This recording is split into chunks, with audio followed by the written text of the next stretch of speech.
this channel I eventually want to do baking segments, bits like this, videos, I would like to class them as.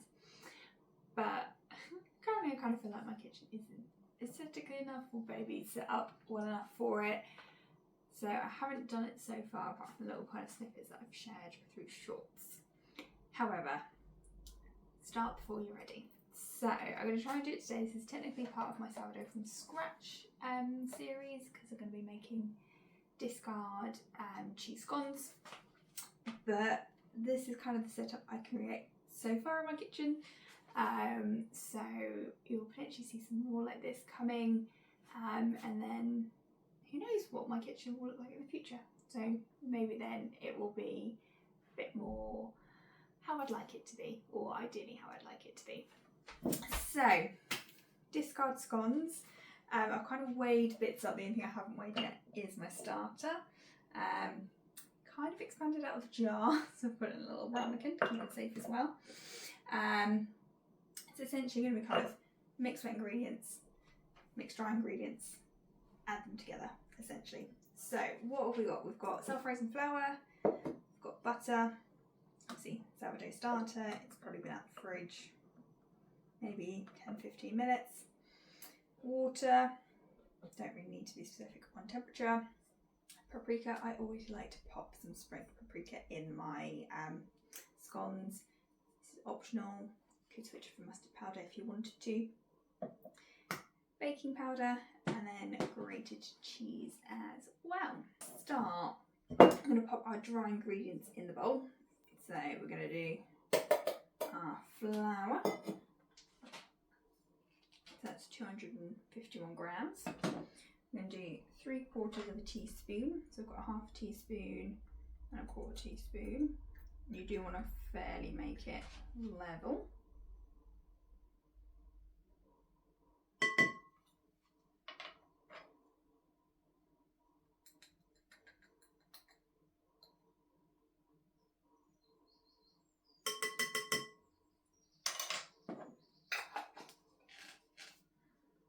Also going to need a pinch of salt, which I forgot to mention earlier.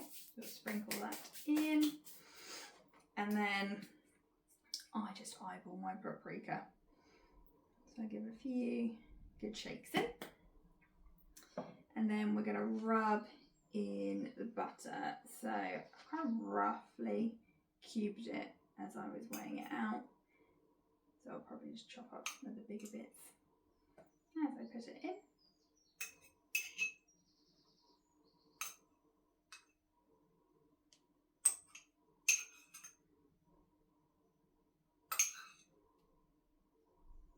You want the butter to be fairly cold, and to be fair,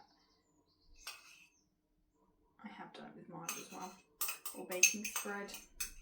See, it doesn't, you can use kind of what you've got in the fridge in that regard. So I'm going to rub that all together. So I always got taught to rub in by lifting up and kind of rubbing through. So in theory, it should just be your fingertips that get kind of floury rather than the palm of your hands. If you've got like a pastry cutter and little metal ones that cut like that, you could always use that as well, just to help kind of bring the bigger bits of the butter back to the surface. So you can focus on rubbing that in. That looks like very good breadcrumbs, so I think I'm happy with that. So, got good breadcrumb texture there. Add the cheese. So from a cheese point of view, it can be whatever you've got in the fridge. It's going to be 2 good handful sizes. Obviously, if you wanted, you could do a mixture. If you had a couple of cheeses, so things like red Leicester can add a bit more colour. So fairly easy recipe when it comes to the cheese. So a bit more for luck. So I'm just going to use a little table knife just to stir that through.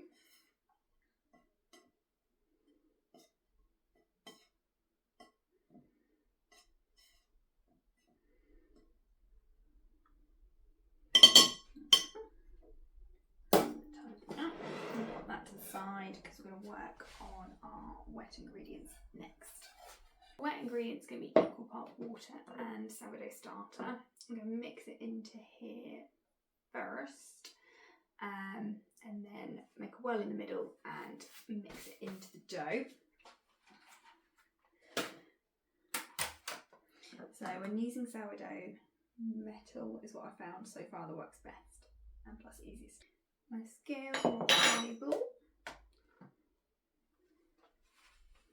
So I'm looking for 118 grams. So probably a bit too small of a jar for how much starter that I've got in there.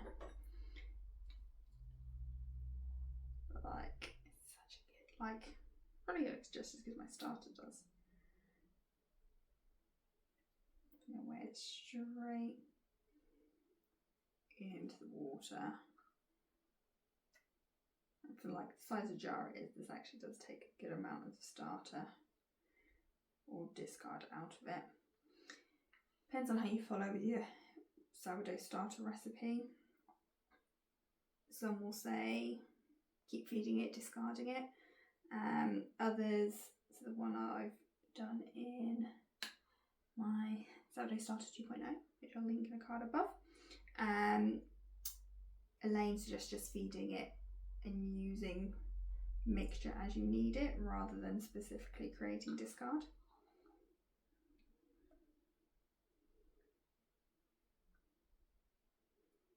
So getting close.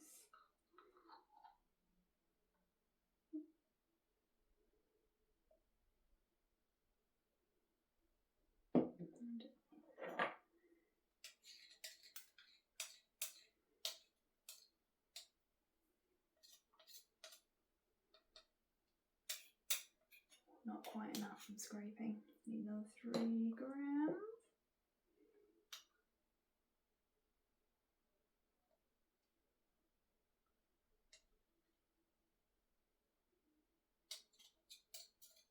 There we go.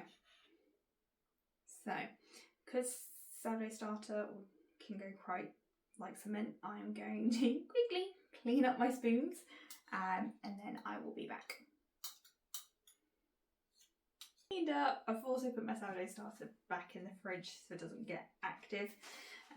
Just again, it explodes out of that. So, could use a fork. I'm just using my stirrer. I'll probably put on the screen what the technical name is for this. It came in a sourdough kit that I had.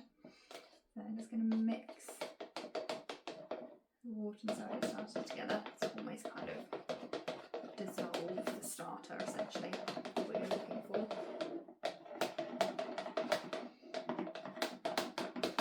That looks fine.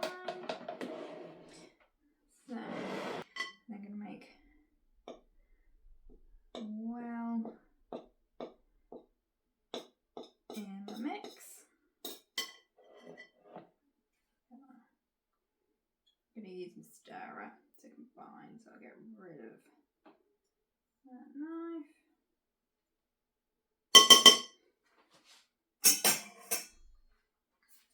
I'm going to pour my starter liquid, the liquid ingredient starter mixer, in to the well. You're going to mix everything together.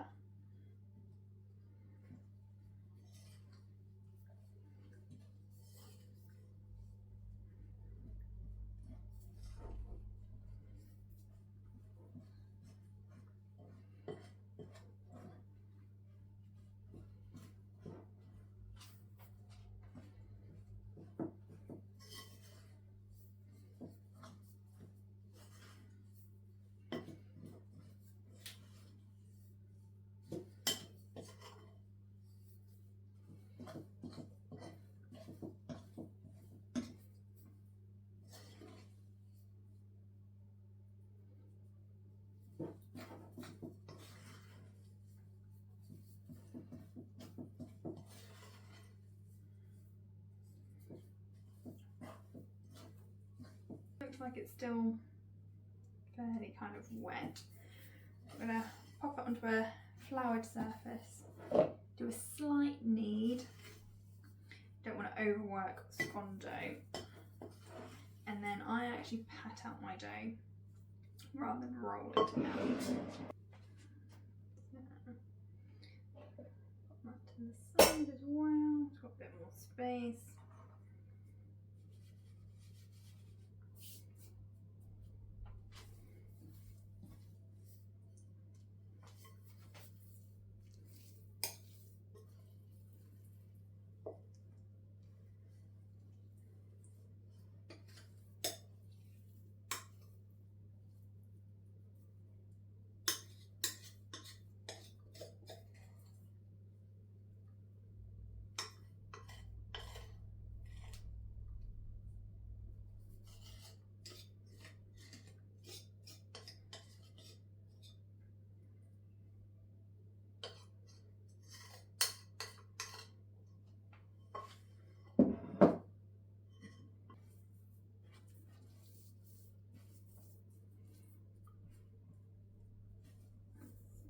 Essentially just gently folding it around in the flour. I don't know if you'd really class that as a knead. And you can kind of rub your fingers to get the bits off.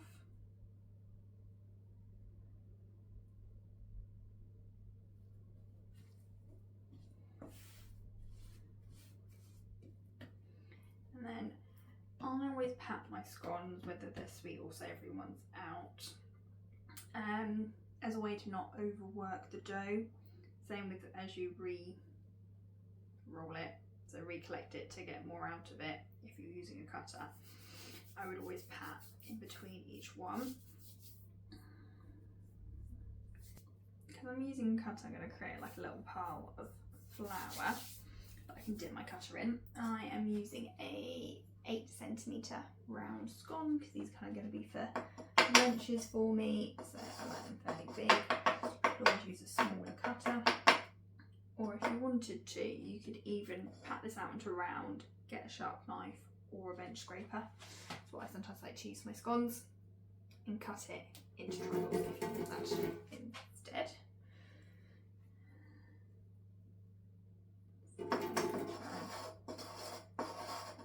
Within the flour between each press. Gonna wipe the dough from around them.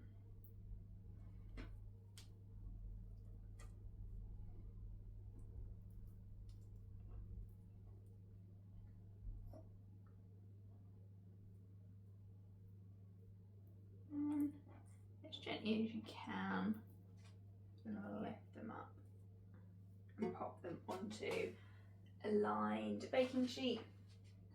So I've got silicone mat on mine, reusables, love. Something else I potentially use, I need to stock up on, is If You Care compostable baking paper. They do a roll or they do sheets. That's really good as well.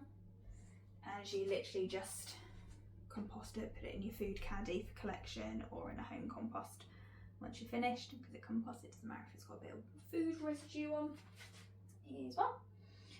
So I will repeat until I've used up all the dough.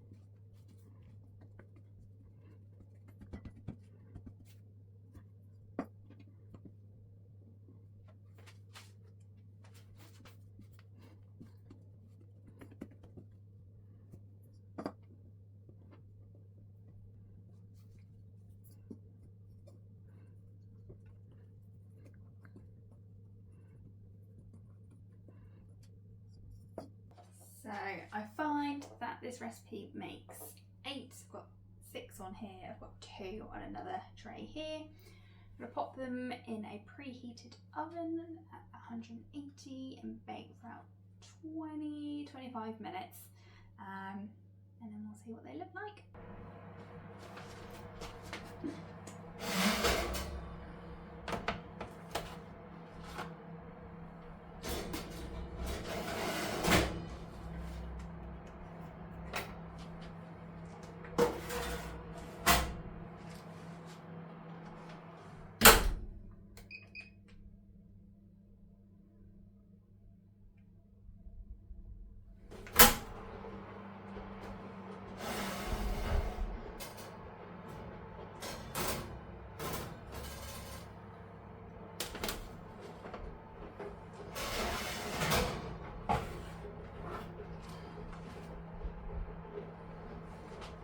They've come out the oven, they've risen up, they sound hollow when tapped.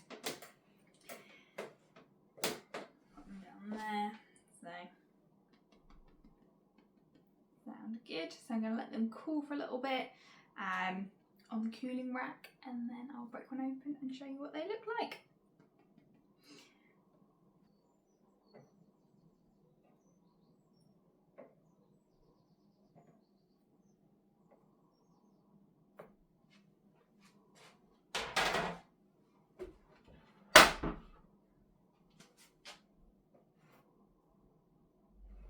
They have now cooled. I'm going to break one, show you the texture of them.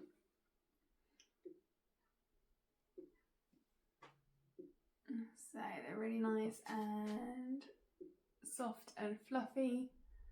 So even though they're not necessarily risen lots, they are still really good texture for a scone.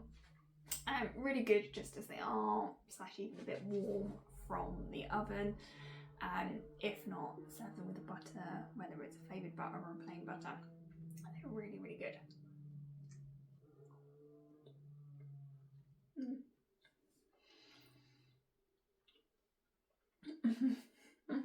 Finish my mouthful.